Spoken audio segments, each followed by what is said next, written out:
So, you just discovered the Revolt's online community and you want to take part in multiplayer events and either relive past memories from when you used to play a long time ago or make new ones if you've never touched the game before.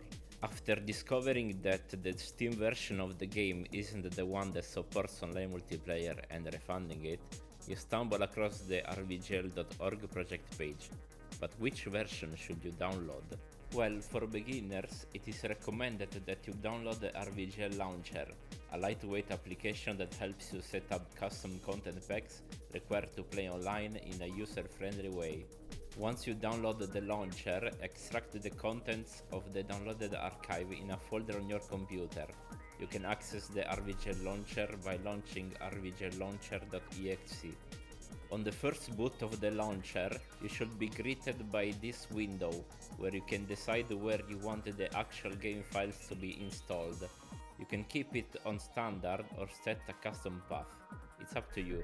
Next, we will choose the preferred preset. Since we want to play online, we will select the online preset. You can also decide to make a shortcut for the launcher on your desktop. Confirm your choices by hitting the download and install button below.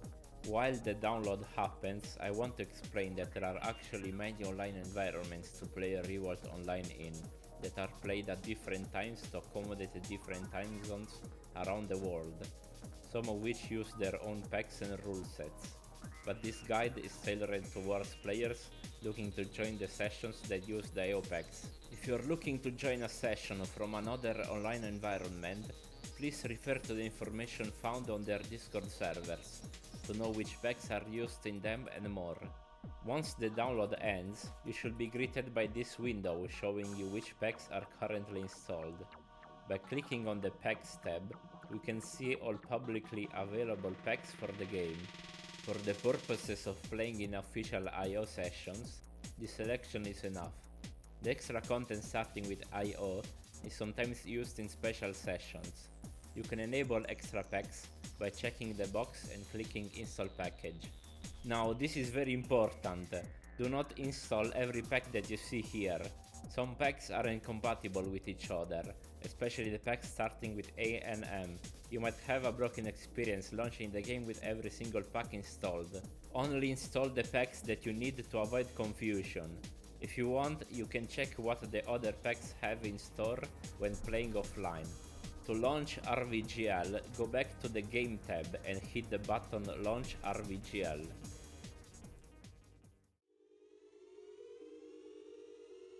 We have finally booted into the game, and we have arrived at the main menu. So all there's left to do to jump online is to head to the multiplayer section, select Join Game, and enter the online lobby's IP, correct? Well, you could do that, but if you go blind into your first session, you're gonna have a bad time. You should know multiplayer sessions usually consist of one or two available lobbies at once.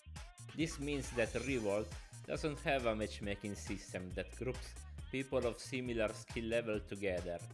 Players from all skill levels are playing together in the same race. It is likely that you will have some of the best racers in the same lobby as yours, but don't let that frighten you. Before joining an online session, we should learn how to drive a bit. So, when is a beginner ready to tackle their first online session?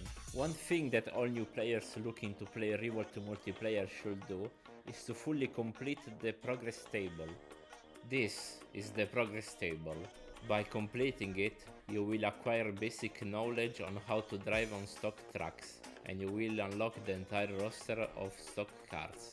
You can avoid completing the stunt arena, since completing that mode only unlocks the single player exclusive mode of Clockwork Carnage. It's up to you if you want to get all of the stars.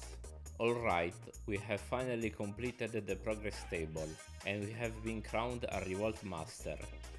Now we are ready to tackle online for the first time. We enter the IP address of the online lobby that we saw, and we hit enter. But hold on, the connection timed out? What does that mean? Online lobbies in Revolt aren't open 24 hours a day. When a lobby is advertised, we have to take a look at the lobby information. In there, we will find out at what time the lobby opens. This is not the only information that the lobby message provides. In there, we will also find information or a link to a list of allowed cars within the online session. Make sure to take a look at the list of the cars and choose one of your liking. You can also practice the car in single player while we wait for the lobby to open. Remember that you will not be able to play if you don't select one of the allowed cars. Make sure to check if you also need specific custom content used within the session.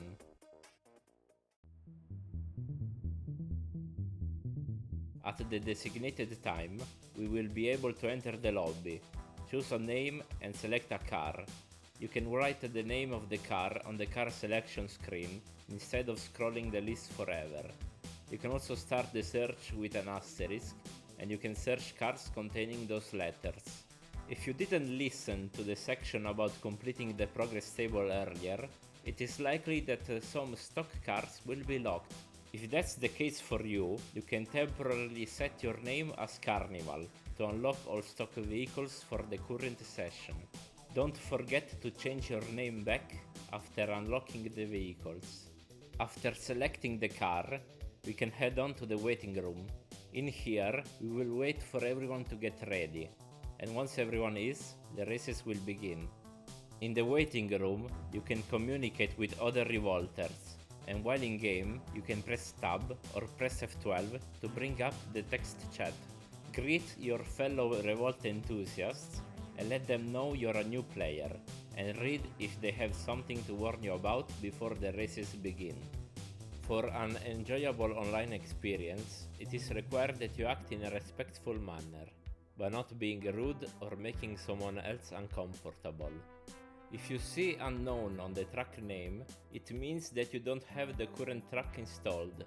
To fix this problem, make sure you have installed the required packs for the current session. If you join the session later than the start time and you see the message "Press tab to join", it means that a race is already in progress. Make sure not to disturb the ongoing race by writing in chat.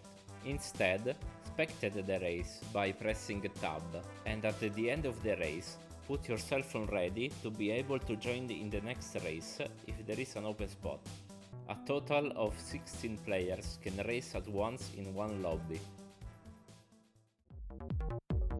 And so the session begins. We are in our first race and we are racing on Petrovolt. This track is notorious for being hard to navigate the first time, because the track is very open and there is almost no guidance to tell you the correct path.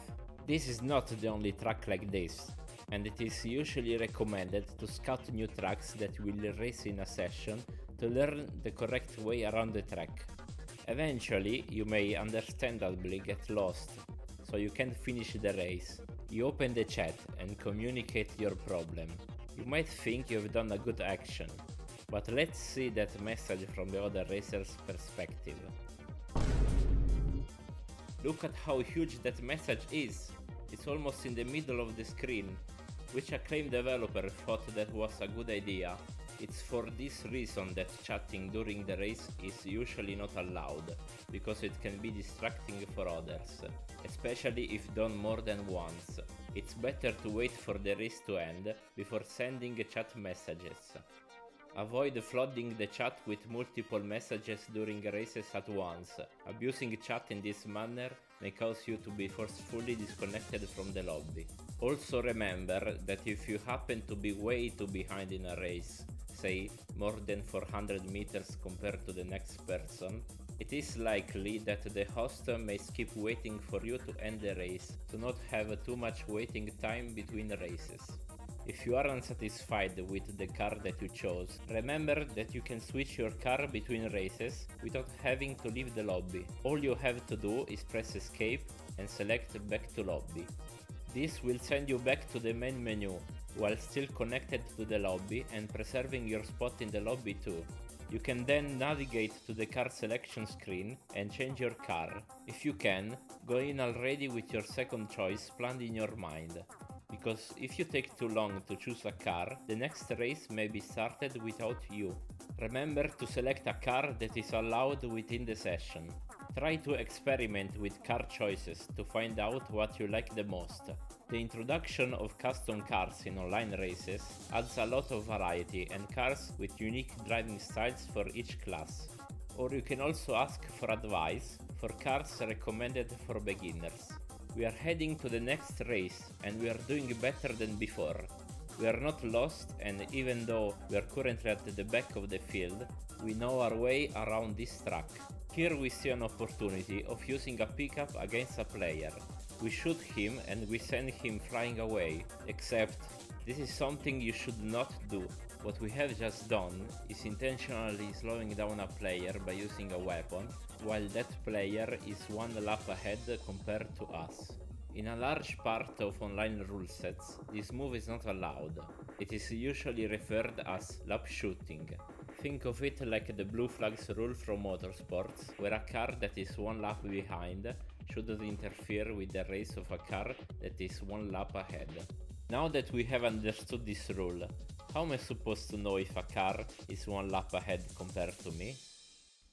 What we need to do in this situation is pay attention to the blue window at the bottom left of the screen during races. This is the radar. It tells us how far the next player ahead of us is and how behind the player behind us in the race is in meters.